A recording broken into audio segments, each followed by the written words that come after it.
Imaginad tener que escuchar miles de horas de música, no por placer, sino con la obligación de clasificar y etiquetar cada segundo exacto de sonido. Un trabajo titánico que hoy en día es el mayor cuello de botella para la inteligencia artificial. Y es una barrera que solemos ignorar por completo, la verdad. Nos deslumbramos con los algoritmos y olvidamos quién está, pues eso, picando piedra en la mina de los datos. Exacto. Un saludo muy cordial y una cálida bienvenida a todos los oyentes que nos acompañan en esta nueva inmersión profunda.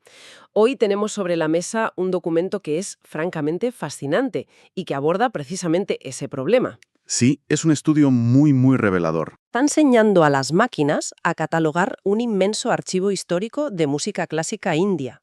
Y ojo, lo hacen de forma semisupervisada, que esa es la clave de todo esto. Totalmente.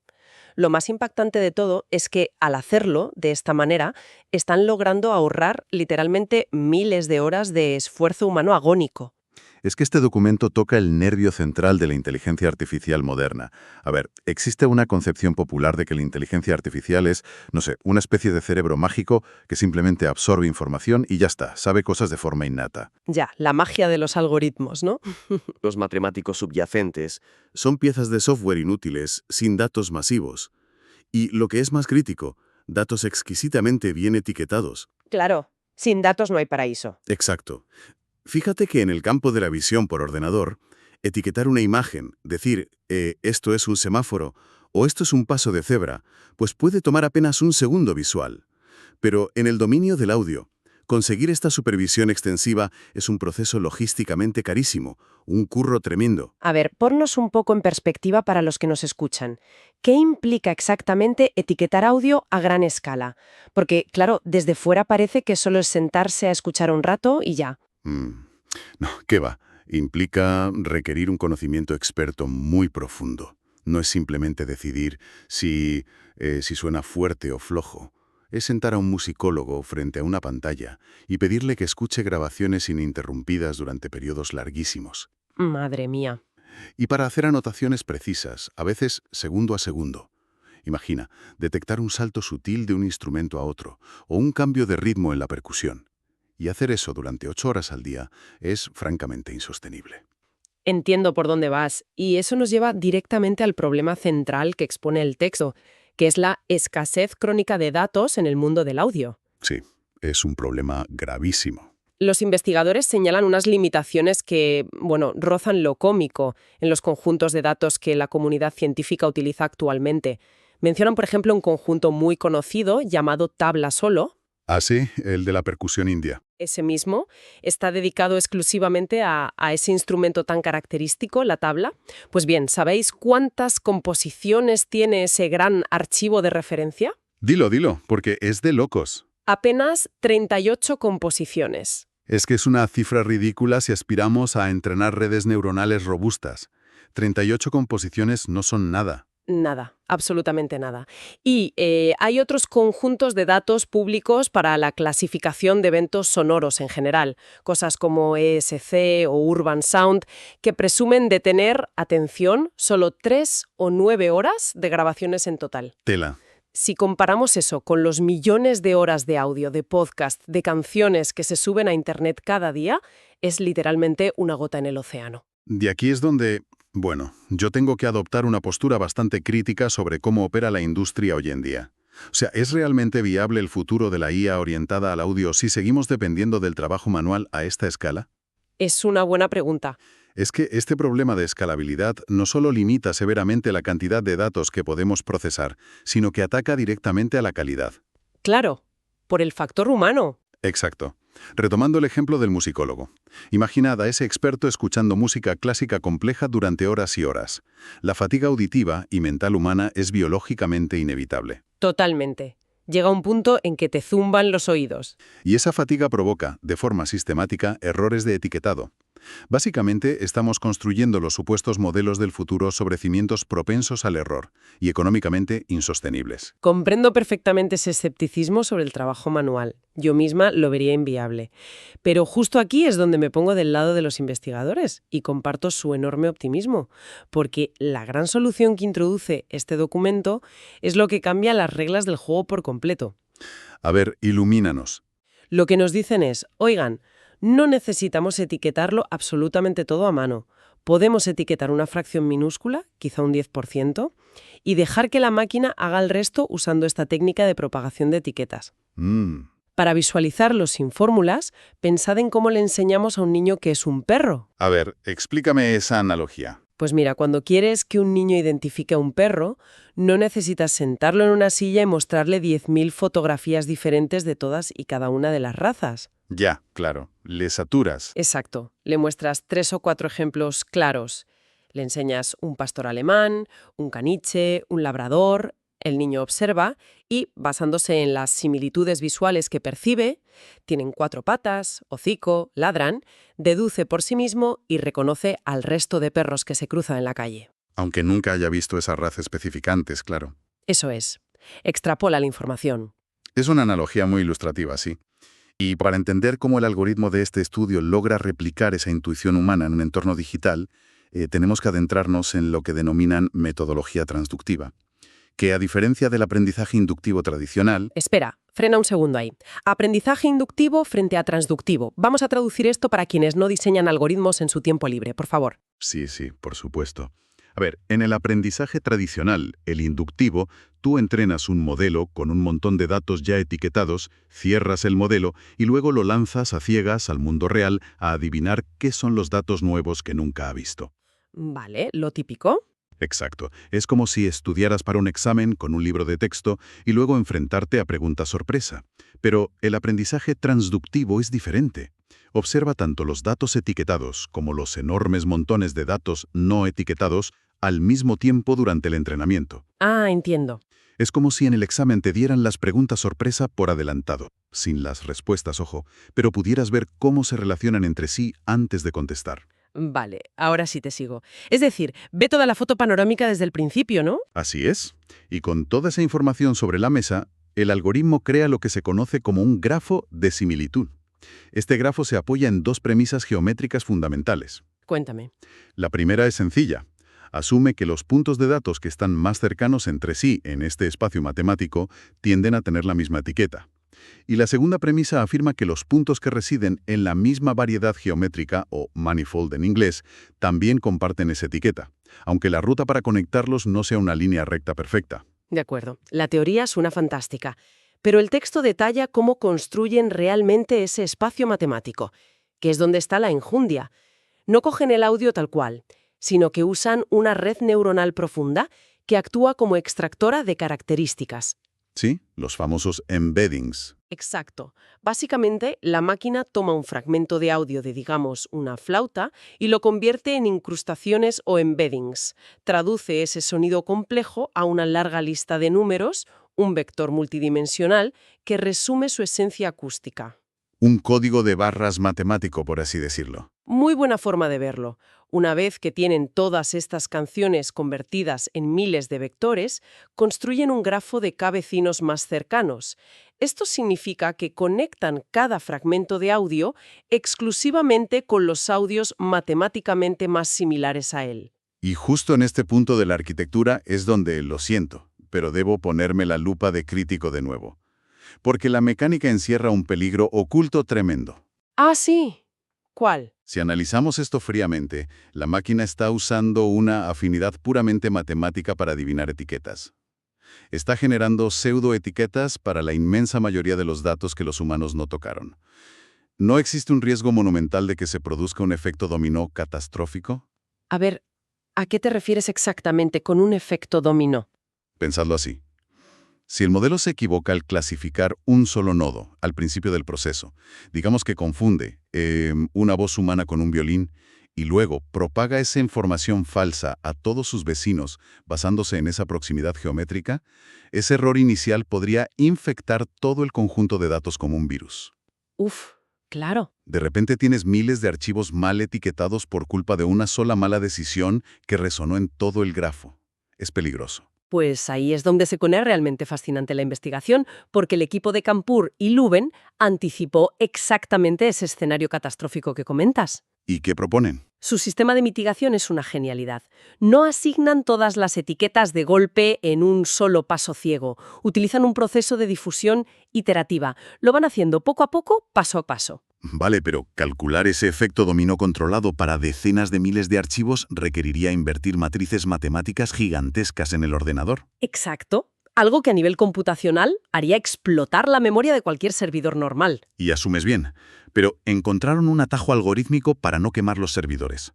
Recurren a una técnica que el documento llama el método del gradiente conjugado. Vale, el gradiente conjugado. ¿Cómo explicamos eso de forma sencilla? Para visualizarlo, imaginad a un esquiador que quiere bajar a la parte más profunda de un valle, con los ojos vendados.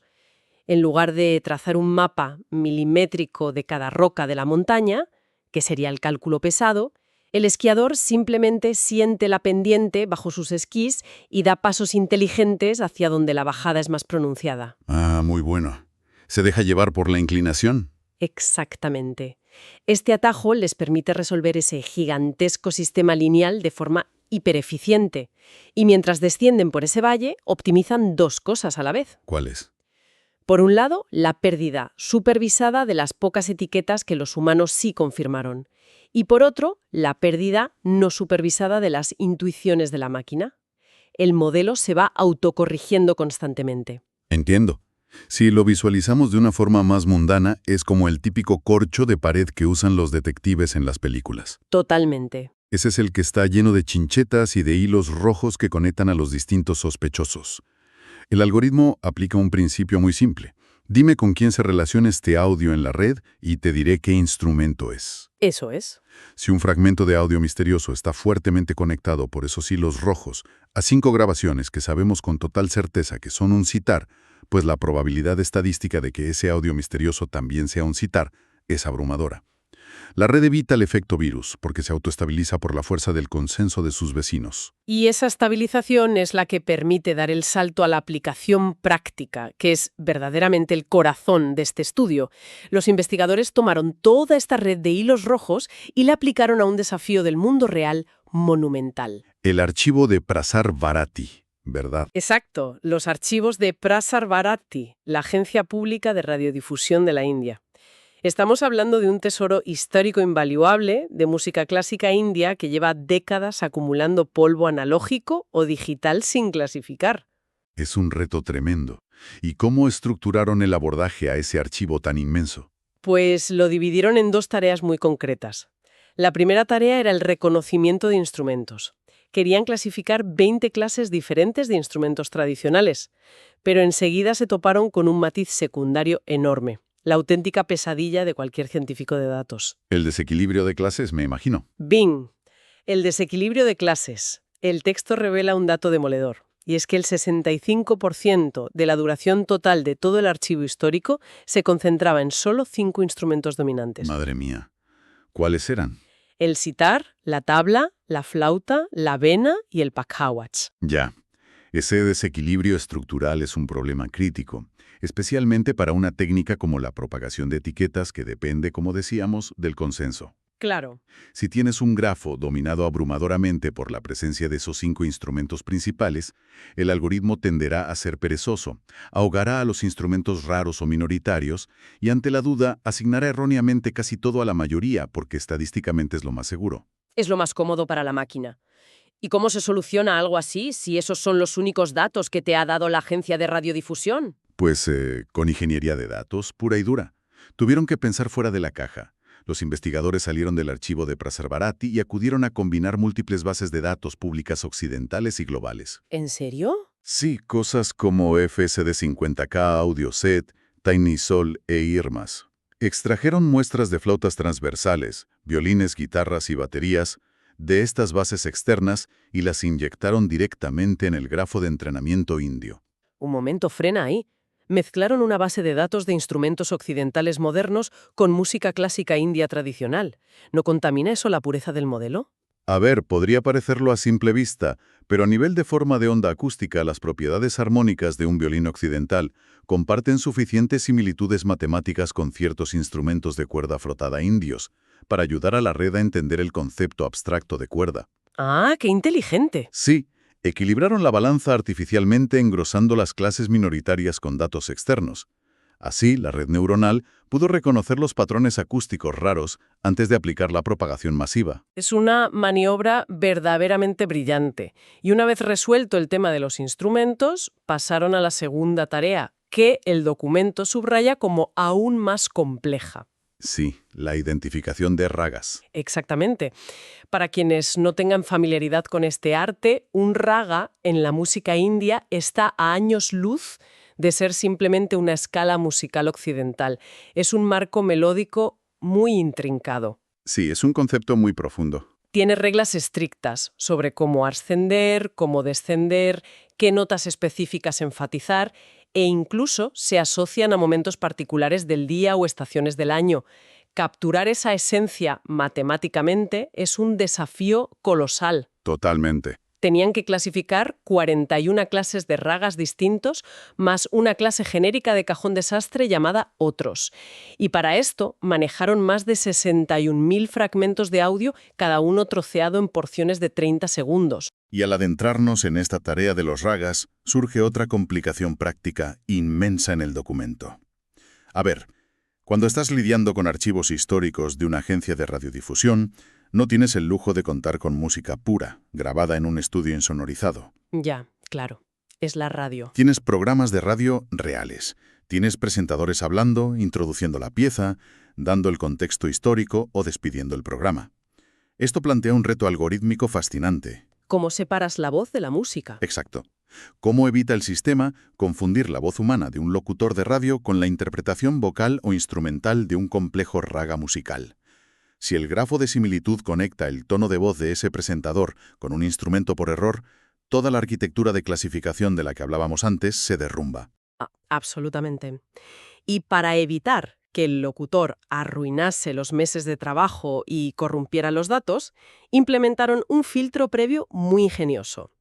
Antes de hacer nada con la propagación de etiquetas, utilizaron un modelo preentrenado llamado PANS. Ah, sí, el PANS es muy conocido. Es un sistema especializado en el reconocimiento de patrones de audio a gran escala, súper robusto. Pasaron todas las miles de horas de grabaciones por este modelo PANS con un único y exclusivo objetivo. Detectar el habla, supongo. Eso es, detectar y descartar de forma automática cualquier segmento de esos 30 segundos donde hubiera habla. Incluso programaron el filtro para que, si detectaba que el habla y la música se solapaban al mismo tiempo, como cuando el presentador habla por encima de los primeros acordes, ese fragmento también se descartara. Medida drástica pero necesaria. Totalmente. Se quedaron estrictamente con los fragmentos de música pura. Y solo entonces, con el archivo limpio y aséptico, lo lanzaron al algoritmo de propagación de etiquetas. Pues, después de toda esta odisea de preparación de datos, limpieza y matemáticas, llegamos al momento crucial, a los resultados del estudio. La pregunta que flota en el aire es, ¿vale la pena realmente abandonar la supervisión total, ese control meticuloso y obsesivo humano, en favor de este enfoque matemático de pseudoetiquetas propagadas? ¿Llegó la hora de la verdad? Veamos qué dicen los números concretos que arroja el documento. Los números son, sin ninguna duda, la mejor parte de toda esta investigación. En la primera tarea, la de reconocimiento de instrumentos, hicieron una prueba de control. Entrenaron un modelo base de forma totalmente supervisada, es decir, a la antigua usanza, utilizando única y exclusivamente los datos que los humanos habían etiquetado con paciencia. El método lento. Ese modelo conservador logró un pobre 48,3% de precisión en un conjunto etiquetado de prueba y un modesto 63,2% de precisión cuando lo enfrentaron a un conjunto de datos que nunca había visto. Literalmente reprobaba el examen la mitad de las veces. Unos números bastante mediocres, la verdad. Pero, atención a esto, cuando encendieron el motor de la propagación de etiquetas y le permitieron al modelo aprovechar todo ese vasto mar de audio sin clasificar para aprender contexto, los números saltaron a un asombroso 84,6% y 91,7% respectivamente. ¡Wow! Estamos hablando de un salto de casi 30 puntos porcentuales simplemente por cambiar el enfoque matemático. Esos números en la clasificación de instrumentos son formidables, es innegable. Demuestra que la propagación por el grafo, esos hilos rojos de los que hablábamos del detective, funcionó maravillosamente para identificar timbres aislados. Sin embargo, me toca hacer el contrapeso de nuevo en esta inmersión profunda. Ay, a ver, ¿qué pega le pones ahora?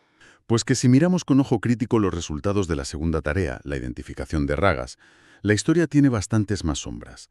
El documento evalúa el rendimiento utilizando una métrica llamada F1 Score.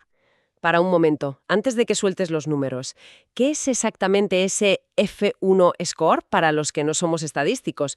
¿Por qué no usar simplemente el porcentaje de acierto y ya está? Es una excelente pregunta. El porcentaje de acierto simple puede ser muy engañoso en bases de datos desequilibradas. Imagina un detector de spam. Si el 99% de tus correos son buenos y el 1% es spam, un modelo que simplemente diga siempre es bueno, acertará el 99% de las veces. Claro, pero no detecta nada de spam. Exacto. Será un detector de spam inútil. El F1 Score es una métrica mucho más estricta.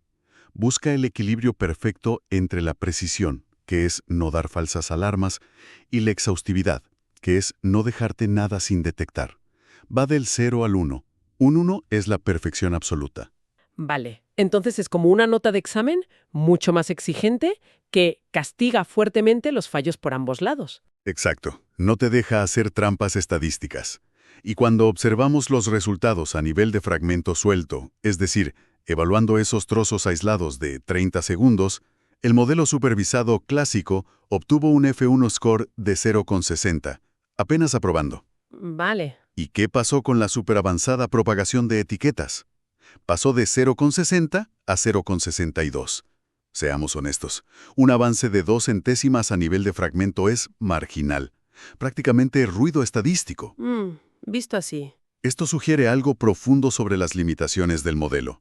La propagación de etiquetas podría estar dándose de bruces contra un muro matemático cuando se enfrenta a conceptos musicales abstractos, evolutivos y culturalmente complejos como es un raga. Un raga necesita tiempo para desarrollarse. Tiene una narrativa. Claro, 30 segundos se quedan cortos. Exacto. Quizás un corte transversal de 30 segundos simplemente no contiene la suficiente geometría para que el grafo establezca esas conexiones fuertes de las que hablábamos. A ver, entiendo la crítica sobre ese 0,62 y los investigadores son transparentes al mostrarlo, lo cual les honra, pero no estoy tan convencida de que debamos etiquetar la tarea de los ragas como una decepción. De hecho, yo defiendo rotundamente el éxito del estudio en este apartado. ¿Así? ¿Con esos números? Sí, y lo hago apuntando a la otra métrica fundamental que presentan, el rendimiento a nivel de archivo completo, el file level.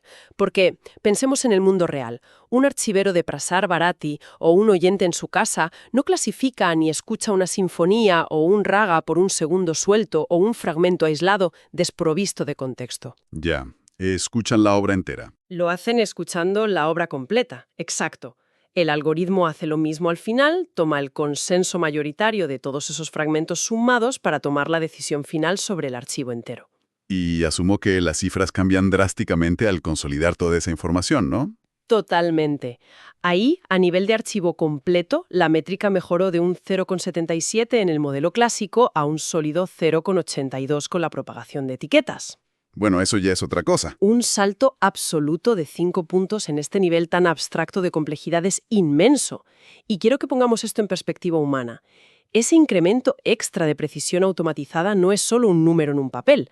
Le ahorra meses y muy probablemente años de trabajo agónico y repetitivo a un equipo de archiveros históricos. Sí, eso es innegable. Son personas reales que están intentando desesperadamente preservar su patrimonio cultural antes de que los soportes físicos se degraden. Planteado desde la óptica del impacto en el mundo real, es un argumento muy sólido, te lo concedo.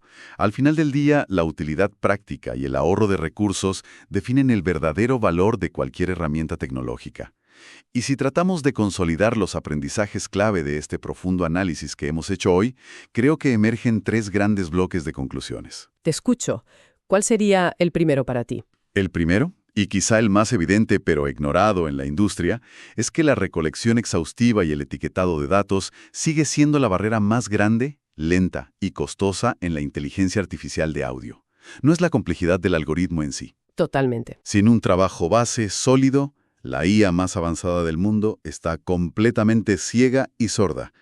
El cuello de botella es y sigue siendo humano. Completamente de acuerdo con esa visión.